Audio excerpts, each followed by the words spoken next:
সকলকে জয় যিশু। আজকে টপিক হলো যিশুকে কেন মানব, যিশু খ্রিস্টকে আমরা কেন মানব বা বিশ্বাস করব, কেনই বা যিশু খ্রিস্ট অনন্ত জীবন দিতে পারে। আজ এই টপিক নিয়ে কথা বলবো। আর কি কোনো রাস্তা নেই? যিশু ছাড়া আর কি কোনো রাস্তা নেই? তা আমরা জানবো বাইবেলের বাক্য থেকে।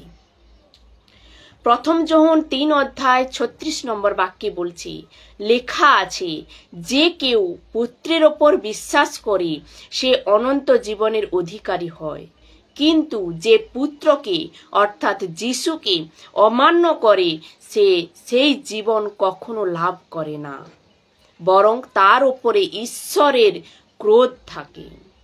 বর্তমান আমরা যে পৃথিবীতে রয়েছি, এই পৃথিবী জলদি বিনাশের পথে যাচ্ছে। এর একমাত্র কারণ হলো পাপ। এর একমাত্র কারণ কি? পাপ। এই পাপ থেকে পুরো মানব জাতিকে বাঁচাতে পারেন একমাত্র যিশুই। এর জন্য লেখা আছে, যে কেউ অর্থাৎ ও হিন্দু, মুসলিম, শিখ, পার্সি যেই হতে পারে, যে কেউ অর্থাৎ সব মানুষের কথা বলা হয়েছে। এখানে 790 করোড় মানুষের কথা বলা হয়েছে। পুত্রে মানে যিশু, অনন্ত জীবন অর্থাৎ সাংসারিক জীবন নয়, স্বর্গে যাওয়ার জন্য অনন্ত জীবন, যেখানে মৃত্যু নেই, যেখানে আপনি অনন্ত জীবনের অধিকারী হবেন।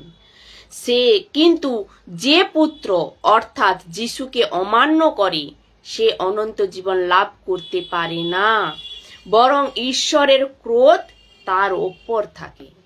এর পরের বাক্য দেখুন কি বলছে, যোহনের প্রথম পত্র 5 অধ্যায় 12 নম্বর বাক্য দেখুন কি বলছে, ঈশ্বরের পুত্রকে অর্থাৎ যিশুকে যে পেয়েছে সেই সত্য জীবন পেয়েছে।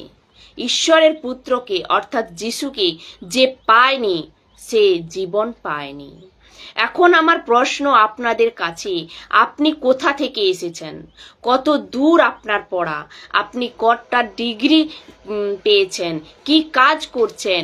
মাস্টারি, প্রফেসর, ডাক্তারি, ইঞ্জিনিয়ারিং কি বিজনেস, যাই করেন না কেন আপনি এসব কিছু এক সাইডে রেখে দিন, কেননা এসব ঈশ্বরের কাছে মূর্খতা।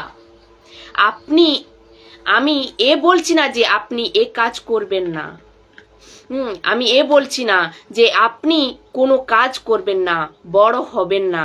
সব কিছু রেখে আপনি যদি সত্যকে না জানেন, নিজেকে না বাঁচাতে পারেন, তাহলে এসবের কোনো কিছু লাভ নেই। এক বাক্যে লেখা আছে, মথি 16 অধ্যায় 26 নম্বর বাক্যে লেখা রয়েছে, কেউ যদি সমস্ত জগৎ লাভ করে তার প্রাণ হারায়, তার দেবার মতো কি বা থাকতে পারে পাবার জন্য, আর তার দেবার জন্য কি বা থাকতে পারে? আপনি সব কিছু পেয়ে যদি নিজের জীবনকে হারিয়ে ফেললেন নরকে অনন্ত জীবনের জন্য, আপনি সব কিছু হাসিল করলেন, আপনি মাস্টারি হলেন, আপনি ডিগ্রি বানালেন, আপনি চাকরি করলেন, ইঞ্জিনিয়ারিং হলেন, সারা জীবন পয়সা কামালেন, কিন্তু সারা জীবন পয়সা কামানোর চক্করে নিজের জীবনকে অনন্ত জীবনের জন্য হারিয়ে ফেললেন, তা কি লাভ? এর পরের বাক্যে লেখা রয়েছে, যোহন 5 অধ্যায় 28 নম্বর বাক্যে লেখা রয়েছে, যে কেউ আমার কথা আর যিনি আমাকে পাঠিয়েছেন তার ওপর বিশ্বাস করে সে অনন্ত জীবন লাভ করে এবং সে অপরাধী বলে বিবেচিত হয় না, সে মৃত্যু থেকে জীবনে উত্তীর্ণ হয়েছে। এই পৃথিবীতে আমার কাছে টাটা, বিড়লা, লাখো, করোড়পতির মতো পয়সা আমার কাছে নেই, কিন্তু আমার কাছে যা আছে তা এদের কাছে নেই। একেই বলে মৃত্যু থেকে জীবনে উত্তীর্ণ হয়ে গেছে। আপনি কি যিশু খ্রিস্টের বাইবেলের ওপর বিশ্বাস করেন? আমার প্রশ্ন আপনাদের কাছে, আমি যে ঈশ্বরের বাক্য বলছি, আমার এই বাক্যের ওপর বিশ্বাস করেন? যদি না করেন তাহলে বাক্যে লেখা আছে অনন্ত জীবন আপনার নয়। বাক্যটি আমি আবারও পড়ছি, যে কেউ আমার আমি যে এখন বলছি আমার কথা নয়, আমি যিশুর কথা বলছি। তো যিশুর কথা শুনে যে কেউ আমার অর্থাৎ যিশুর কথা শুনে আর যিনি আমায় পাঠিয়েছেন তার উপর বিশ্বাস করে সে অনন্ত জীবন লাভ করে এবং সে অপরাধী বলে বিবেচিত হয় না। সে মৃত্যু থেকে জীবনে উত্তীর্ণ হয়ে গেছে, অপরাধী বলে বিবেচিত হয় না। এর অর্থ হলো ঈশ্বরের যে ক্রোধ, অলমাইটি গডের যে ক্রোধ, পিতা পরমেশ্বরের যে ক্রোধ, যে কিনা সবকিছু বানিয়েছেন, তা আপনার উপর অপরাধী বলে বিবেচিত হয় না। এর জন্য তো লেখা আছে যে মৃত্যু থেকে জীবনে উত্তীর্ণ হয়ে গেছে। কেননা আপনার জায়গায় অন্য কেউ অর্থাৎ যীশু খ্রিস্ট আপনার পাপের দ্বারা যে শাস্তি আপনি পেতেন তা অন্য কেউ নিয়ে আপনাকে উদ্ধার করেছে। সে ছিল যীশু ক্রুশের ওপর মরে। আপনার পাপ, আমার পাপ, এই পুরো মানব জাতির পাপ কে নিয়েছে? যীশু ক্রুশের ওপর নিয়ে মরেছে। এর পরের বাক্য দেখুন কি বলছে, যোহন 10 অধ্যায় 28-29 নম্বর বাক্য, আমি তাদের অনন্ত জীবন দিই আর তারা কখনো বিনষ্ট হয় না। আমার অর্থাৎ যিশুর হাত থেকে কেউ তাদের কেড়ে নিতে পারবে না।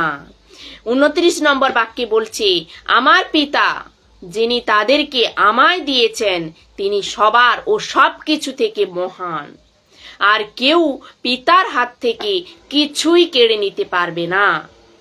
এর অর্থ হলো যদি কেউ ঈশ্বরের ওপর বিশ্বাস করে আর তার কোনো কিছুরই ভয় থাকবে না। এই কারণে আমরা অর্থাৎ খ্রিস্ট বিশ্বাসীরা কালো সুতো, লাল সুতো বাঁধি না। আমরা গলায় বা হাতে কোনো ডোমরা বা তাবিজ বাঁধি না। এই কারণে আমরা ঘরে কোনো দেবদেবীর ফটো রাখি না। আর যারা রাখে, সুতো বাঁধে, তাবিজ বাঁধে, তারা জাদুটোনা বা যে কোনো দুষ্টাত্মা বা কোনো শ্রাপের ভয় থেকে বাঁচতে তারা করে থাকে। কিন্তু যিশু বলছে, আমি এ সব কিছু থেকে তোমাদের মুক্ত করে দিয়েছি। এই জন্যই তো লেখা রয়েছে, যিশুর হাত থেকে কেউ কেড়ে নিতে পারবে না, আর পিতার হাত থেকেও কেউ কেড়ে নিতে পারবে না। এর মানে হলো যে যিশুর উপর বিশ্বাস করে সে নতুন জীবন পেয়েছে, অর্থাৎ সে নতুন সৃষ্টি হয়েছে।